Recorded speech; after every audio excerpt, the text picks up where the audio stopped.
On est sur un moment critique. Est-ce que la bulle IA va littéralement exploser durant cette année 2026? Est-ce que 95% des startups IA vont s'évaporer suite à un crash, comme ce qui s'est passé lors de l'éclatement de la bulle Internet en mars 2000? On voit aujourd'hui des marchés qui sont en mode attente et qui ne savent pas quelle direction prendre.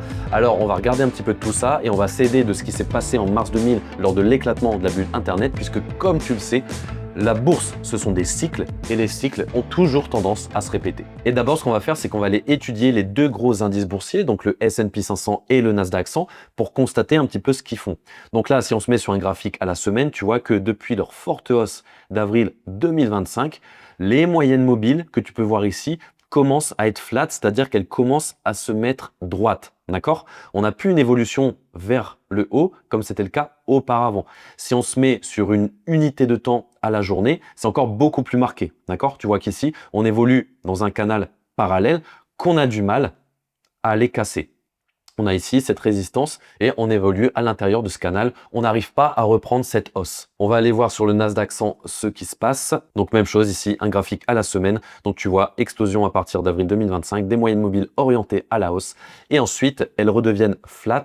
Et là, tu vois clairement sur la semaine que on a un indice, le Nasdaq 100, qui évolue dans un canal parallèle et qui a du mal à aller casser cette résistance. Pourquoi? Parce que le marché aujourd'hui est dans une indécision et on va voir juste après pourquoi. Les investisseurs n'arrivent pas à donner une direction claire au marché et ça se traduit par ce phénomène un petit peu en bourse. Tu as le phénomène de contraction-expansion, d'accord? C'est-à-dire que juste avant que le marché prenne une direction claire, eh bien, il va y avoir une contraction dans une certaine zone, une contraction des prix dans une certaine zone, avant, juste après, une explosion et une direction qui va être prise. Et donc là, tu vois que c'est clairement le cas. Aujourd'hui, on est dans une zone d'indécision. Le marché ne sait pas du tout où est-ce qu'il veut aller.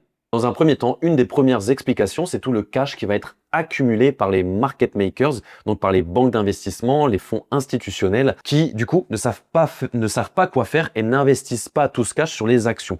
Tu vois que ici, c'est un article du 5 février, ok. L'encours total des fonds monétaires a progressé de 85 milliards de dollars pour atteindre 7 800 milliards de dollars au cours de la semaine se terminant le 4 février.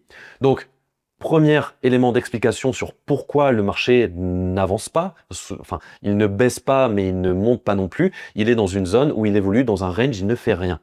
Tout simplement parce que les institutionnels conservent leur cash en attendant quelque chose. Ensuite, ce que j'aime bien faire, puisque je trouve que c'est un bon indicateur en période d'indécision, en période un petit peu trouble comme ça, c'est d'aller voir ce que fait Warren Buffett. Et lui, clairement, Warren Buffett, donc qui gère le fonds Berkshire Hathaway, alors aujourd'hui, il n'en est plus CEO, mais néanmoins, c'est lui encore qui prend les décisions.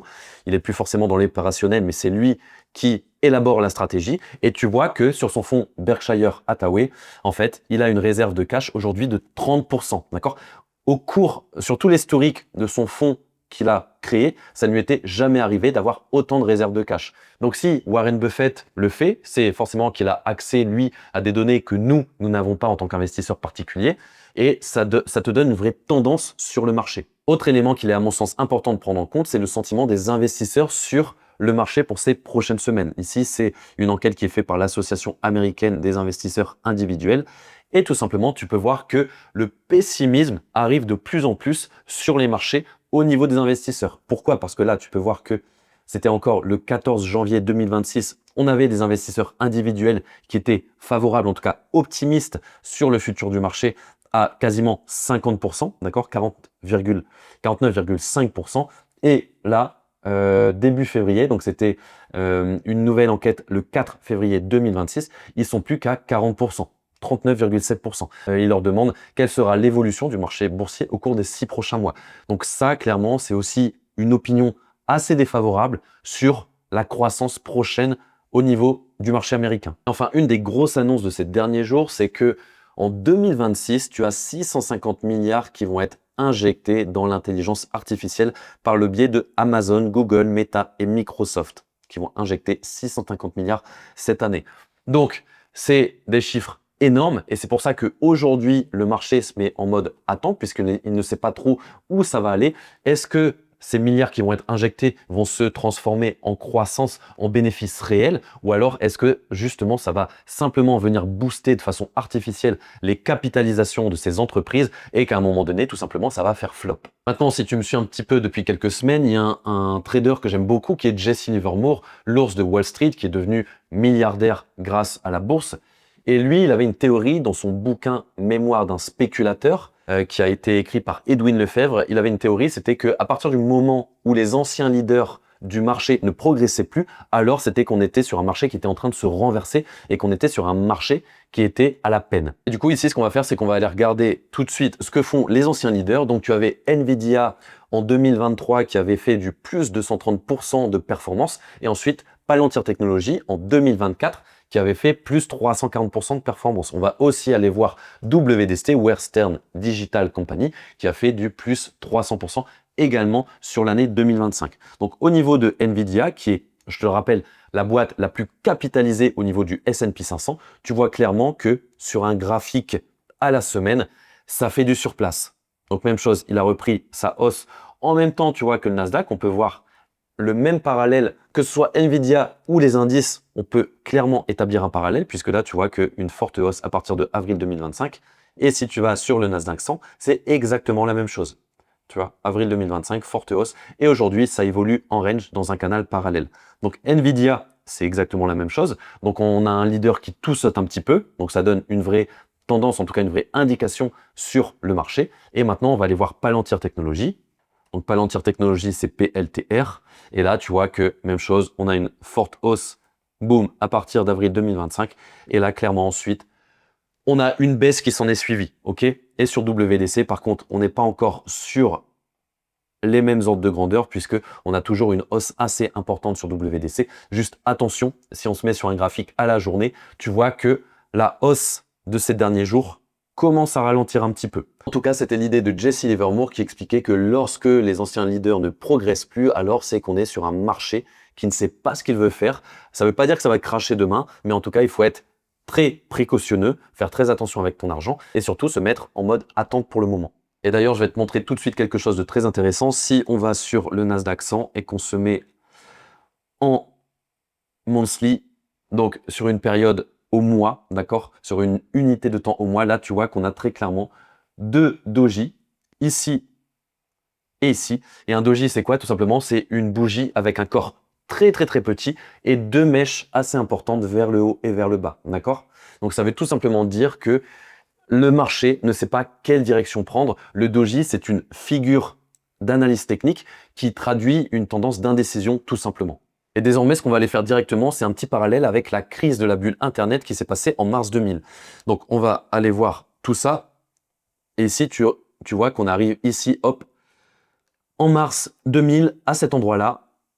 Et tu vois que le Nasdaq, ici, tout simplement, il a dévissé, hop, sur ses plus hauts. Il s'est pris un moins 83% quasiment, ok? Et on va regarder un petit peu si on a les mêmes facteurs et est-ce que pour l'année 2026, on pourrait avoir un crash similaire sur les valeurs IA ou en tout cas sur le marché américain à cause des valeurs IA. Et pour voir si l'histoire peut se répéter, ce qu'on va aller regarder, c'est le ratio court-bénéfice, ok? Le Price Earning Ratio. Et le ratio court-bénéfice, c'est tout bête, c'est le prix de l'action qui va être divisé par le bénéfice par action. Donc concrètement, ça te donne une idée de combien tu payes aujourd'hui ton entreprise pour 1 euro de bénéfice annuel. Et ce ratio, il te sert à te démontrer si une entreprise est chère ou pas, si tu vas surpayer son action ou pas. Et pour te donner un exemple très simple, si une entreprise gagne 1 euro chaque année par action et que tu payes cette action 20 euros, alors son ratio court-bénéfice, il est de 20. Ça veut dire que tu paies environ 20 années de bénéfices au prix actuel. Et ici, comme tu peux le voir sur ce graphique, pour le S&P 500, donc l'indice boursier S&P 500, on est sur un PE ratio, donc qui est le ratio court-bénéfice en américain de 22,37. Donc on n'est pas sur ses plus hauts historiques. Ici, tu vois qu'on avait atteint 27,62 et ici, en 2008, on était à plus de 30. Mais néanmoins, c'est un ratio court-bénéfice qui n'est pas anodin. Il est plutôt élevé. Et en ce qui concerne le PE ratio, le ratio court-bénéfice du Nasdaq 100, donc les 100 plus grosses entreprises de la tech, là, on est sur un ratio de 33, donc ce qui est assez élevé pour le coup. Donc à partir de quel ratio court-bénéfice ça devient trop cher? Alors il n'y a pas de chiffre magique, on va dire que 15, 20, pour la plupart des secteurs, c'est un ratio qui est très bien. Au-delà de 25, 30, voire même jusqu'à 45-50, il faut vraiment que l'entreprise délivre de la croissance et des chiffres exceptionnels. Au-delà de 50, clairement, on est sur une promesse. Et là, dans ce cas-là, il faut faire très attention parce que si la promesse n'est pas tenue, ensuite, lors de la publication des résultats financiers, les investisseurs vont te punir directement et la dégringolade peut vraiment être drastique au niveau des cours en bourse. Et c'est là qu'on revient sur notre petit parallèle sur l'éclatement de la bulle Internet de mars 2000. Et là, ici, ce qu'on voit, c'est que le pic, on avait un ratio ici de 24,4 pour le S&P 500 qui a été enregistré le 24 mars 2000. Sachant que le ratio court-bénéfice qu'on a vu auparavant pour le S&P 500 au 10 février, c'était 22,37. Donc, on n'est pas vraiment très éloigné. Par contre, au niveau du Nasdaq 100 et des boîtes de la tech, donc ça n'a rien à voir puisque ici, tu vois, dot-com bubble, on était sur un ratio court-bénéfice ici en mars 2000 de 60, alors qu'on a vu tout à l'heure que sur le Nasdaq 100, à aujourd'hui, on était sur 33. Donc, pour le coup, sur le Nasdaq, ça n'a rien à voir. Là, pour le coup, ce qu'il est intéressant de faire, c'est de vraiment aller comparer les leaders entre eux, entre mars 2000 et aujourd'hui, pour voir si au niveau des ratios court-bénéfice, au niveau de la croissance, on était à peu près dans les mêmes termes. Et là, j'ai retrouvé un document sur lequel donc en mars 2000, un des leaders de la bulle Internet, c'était Cisco. Et Cisco, ici, tu peux voir qu'il était à un P/E ratio, ici, donc un court-bénéfice de 196,2, ce qui était absolument énorme. Et là, ce qu'on peut faire, c'est tout simplement un parallèle avec le graphique, avec l'analyse technique. Et ici, tu vois qu'on est en mars 2000 pour la boîte Cisco. On a vraiment une accélération qui est exponentielle, ok, sur les dernières semaines. Et ensuite, on a un actif qui va se prendre une gamelle de 84% environ. Donc 84%, c'était très fortement corrélé avec la gamelle que s'était prise à l'époque le Nasdaq 100, que je vais te remontrer à nouveau, puisque sur le Nasdaq 100, on s'était pris une gamelle de 82,53% à peu près. Donc, tu vois que les leaders et les indices sont très fortement corrélés. Donc là, ce qu'on va faire juste après, c'est qu'on va aller voir si les leaders aujourd'hui ont un ratio court-bénéfice qui est délirant et si du coup, une bulle peut s'apprêter à éclater dans les semaines, mois à venir. On se retrouve ici sur les graphiques des données fondamentales et ce qu'on va aller regarder tout d'abord, c'est au niveau des leaders actuels, des derniers leaders du marché, où ils en sont au niveau de leur ratio court-bénéfice. Donc, tu as Nvidia, donc il y a un ratio court-bénéfice de 46, comme tu peux le voir ici en bas à droite. Donc rien d'alarmiste. PLTR, Palantir Technologies, qui est lui par contre un ratio court-bénéfice de 219. Donc c'est pour le coup assez énorme. On va aller regarder WDC, donc qui a été le leader de 2025.